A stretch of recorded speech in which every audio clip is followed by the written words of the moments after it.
Olá pessoal, tudo bem? Sou o professor Rodrigo Fraga, professor de física, e vamos a essa questão. Mas antes, não deixe de se inscrever no canal, curtir o vídeo e ver as outras questões, né? Tem as edições anteriores da SpaceX, tem outras questões dessa prova, tem também aulas, tem resumos, tem também questões de outros concursos, AFA, EFON, ITA, IME, tem bastante coisa no canal, certo? Mas bem, veja só.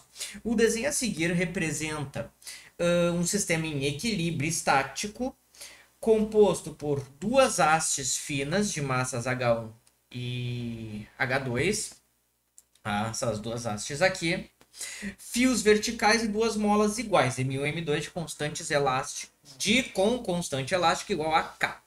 Todos ideais. O bloco A tem peso P e está preso à haste 1 na horizontal.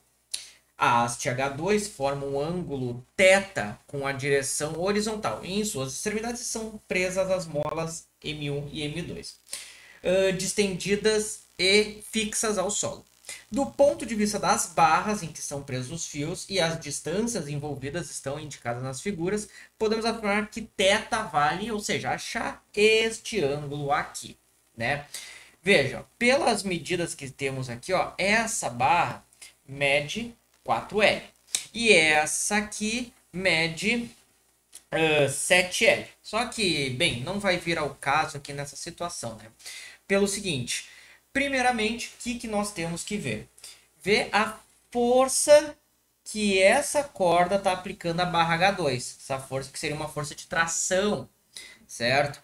E aí, como ali a gente tem uma força de tração, temos que ter um T aqui na outra ponta da corda, né? Lembra, a tração é a força vai em cada dois extremos da corda e a tração vai uma apontar para a outra, certo? Então vamos achar esse valor de T. Como a questão fala que esse sistema está em equilíbrio estático, certo? O que acontece? O torque gerado por essa massa A, que ele fala ali que a bloco A tem peso P, então, o torque desse bloco A tem que ser igual ao torque produzido por essa corda, por essa tração, para manter em equilíbrio. Só que, claro, a única coisa que vai mudar é os sentidos, né? Um está produzindo torque no sentido anti-horário, o outro no sentido horário. Neste caso aqui, ó, esse está no sentido anti-horário e esse torque no sentido horário.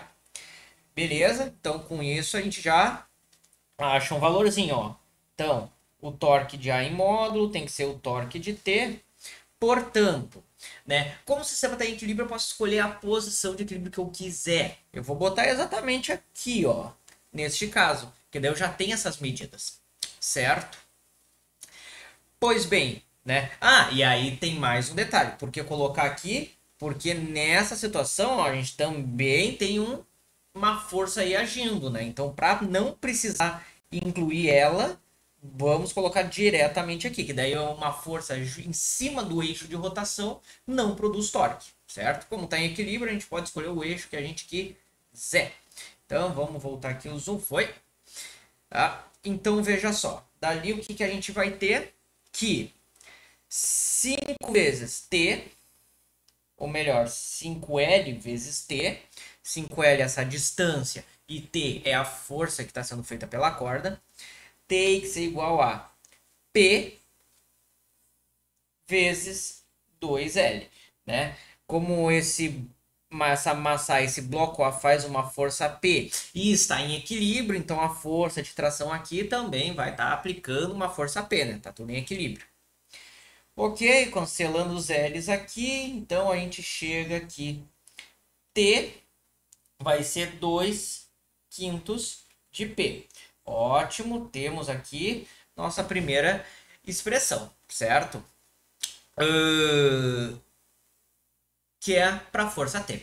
Agora a gente vai lá no H2. Tá? Que o que acontece no H2, né? A gente também tem uma situação de equilíbrio, porém o que está acontecendo é nós temos aqui, ó, deixa eu tirar isso aqui, uma força elástica aqui, que eu vou chamar de F2, da mola M2, e uma força elástica aqui, que eu vou chamar de F1, né? Que é o que está mantendo essa situação em equilíbrio, certo? Então, primeiramente, o que eu sei? Como essa situação está em equilíbrio, eu sei que F1 mais F2, os módulos dessas duas forças, tem que ser igual a T, o módulo de T, né? Não me preocupa aqui com a questão do peso da barra, porque eles falam de, cadê? Duas bases sem massa, tá? Ou de massa desprezível, seria melhor, né? Mas, enfim, temos isso aqui. Só que, claro, temos duas forças, temos que achar as duas forças, certo? Só que, bem, veja só um pequeno atalho que a gente pode seguir. O que é a força F1? É K, a constante elástica, vezes, né, X, a deformação. No caso, aqui X1 e aqui um X2, né? E aí, veja só, K, X1 mais K, X2 igual a T. E aí, o que a gente tem aqui? A gente tem, na verdade, uma relação entre, né, os dois valores x1 e x2, que são as deformações, né? Que a gente pode obter observando este desenho aqui, ó, que isso aqui tem que ser o quê? X2 menos x1, né? Ó, a diferença que está dando aquele ângulo é o quê? É o quanto que o M2 esticou menos o quanto o M1 esticou. Então, essa diferença aí vai dar esse X2 menos X1. E aí, claro, esse ângulo a gente acha por uma trigonometria, né? Mas, bem, eu sei, então, que isso aqui é verdade e que T é 2 quintos de P, então eu tenho ali essa expressãozinha para soma, né? Só que, claro, eu preciso do quê? Eu preciso da diferença entre eles. Então aqui, na verdade, não vai adiantar muita coisa, né? Mas vamos deixar ali anotado, certo? Porque o que nós vamos ter que encontrar? Essa diferença. Para isso, a gente vai lá para os torques, né? Bem, essa barra aqui tem um comprimento 4L, né?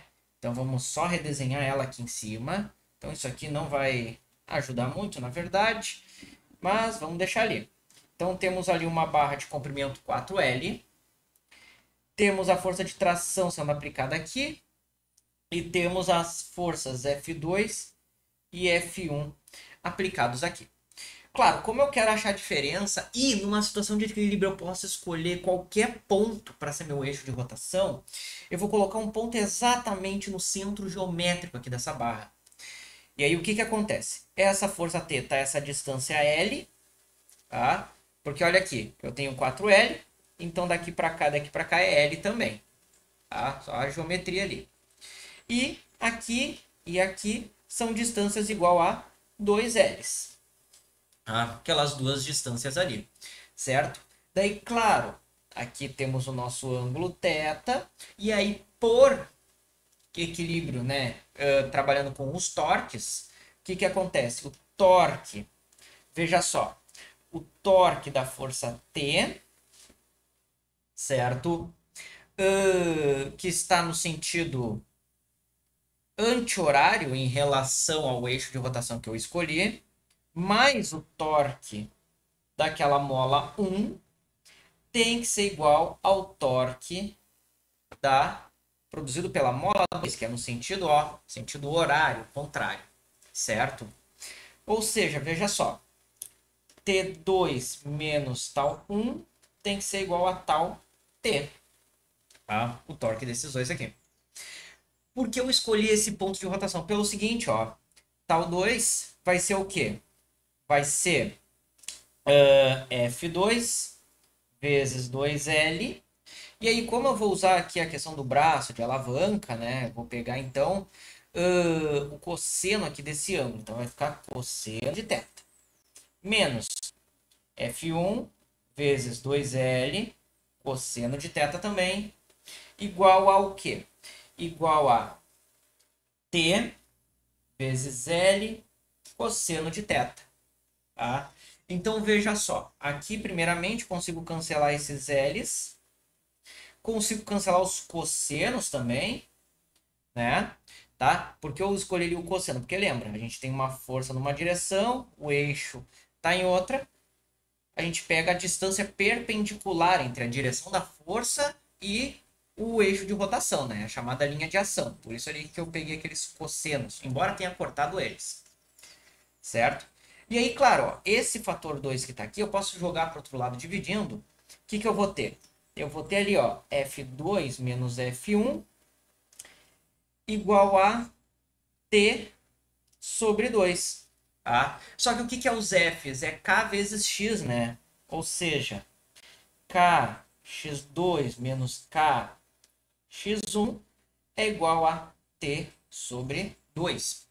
Colocando esse k em evidência e já jogando para o outro lado, olha ali, x2 menos x1 é igual a t sobre 2k. E aí, claro, já encontrei direto, né, a expressão para essa diferença x2 menos x1. Se eu colocasse o eixo de rotação, por exemplo, aqui, para desprezar a tração, né, eu ia achar uma relação entre essas forças elásticas, entre as deformações, só que eu teria que voltar para encontrar ali, né, aquela atração. Ia dar um pouco mais de trabalho. Aqui a gente vai direto. Como T a gente encontrou que é 2/5 do peso, então vamos lá. Substituindo vai ficar P sobre 5K. Tá? Ali, ó. Botei o 2, aquele 2 cancelou com esse outro 2 aqui debaixo e ficou dessa maneira. Agora, o que a gente vai fazer? Momento final. O que é? Eu tenho aqui, então, a barra que mede 4L. Aqui eu não sei quanto eu tenho, mas também não nos interessa. E eu sei que isso aqui é x2 menos x1, que é igual a P sobre 5K.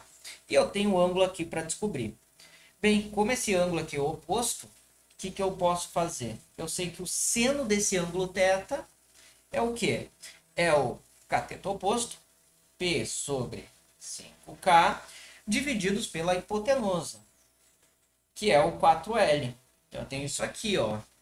Tá? Ou seja, seno de θ vai ser o quê?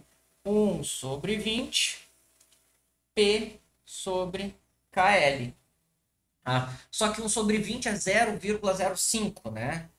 Então, olha ali, seno de θ vai ser igual a 0,05P sobre KL.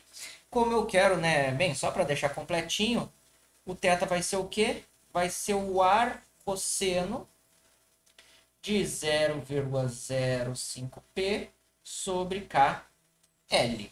Tá? Se a gente vê lá nas alternativas, 0,05P sobre KL, temos aqui, ó, letra D, certo? Cuidado que aqui tem um ar cosseno. Não, a gente achou o ar cosseno, certo? Letra D. Certo, pessoal? Bem, essa foi a questão. Espero que tenha ajudado vocês.